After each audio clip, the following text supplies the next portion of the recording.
Kecil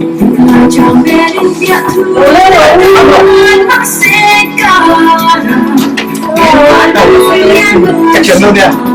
Anh yang kasih tuh Kecil lu motor koran empuya kan adu zong te omyan mana tin. Motor mantlawm si thasi kan dua chung te chu min hung sak thei nin siang ha kau ni du mi po kan ngai kho di kau atu leo hi moto song kwa lang kan ngai leo si angan mi se afa mi se color zong phunting kan ngai di japan moto merang moto zong phunting peng kan ngai bi kau na du mi po na ni thim kho kau Kan du zong design long long tang ni la tlai hianin undang min cha sak thengem. Si kai nan du mi design nan hu kho lo sia chun nan du mi design po lang kan in order pya kho thiam kau na Okay, so I'm going to go to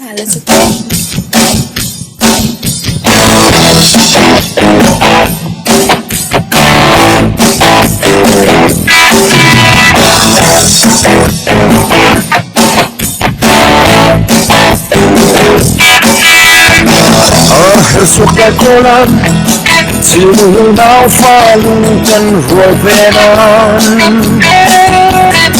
giọt chim lung lay bóng ta rồi na cô lâu lên cho ta tâm lung lâu về non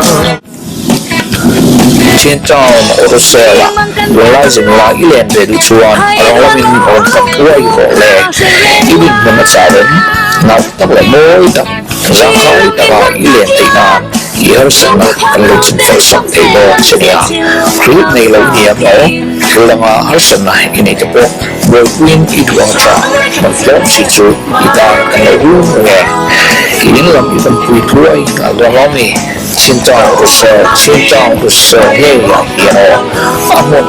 3655 South Madison Avenue, Indianapolis, Indiana 46227. Phone number 317-549-498.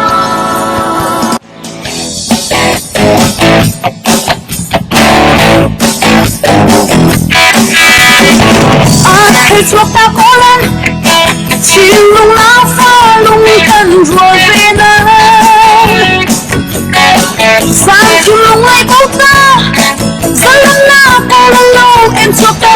để không bỏ lỡ mi mang gần tiền hơn na hay qua lâu lung tung khó sẽ rên la đi rầm in năm tan chian lung thoáng nô tên chốc xe lăng xe chín lung nào pha tiền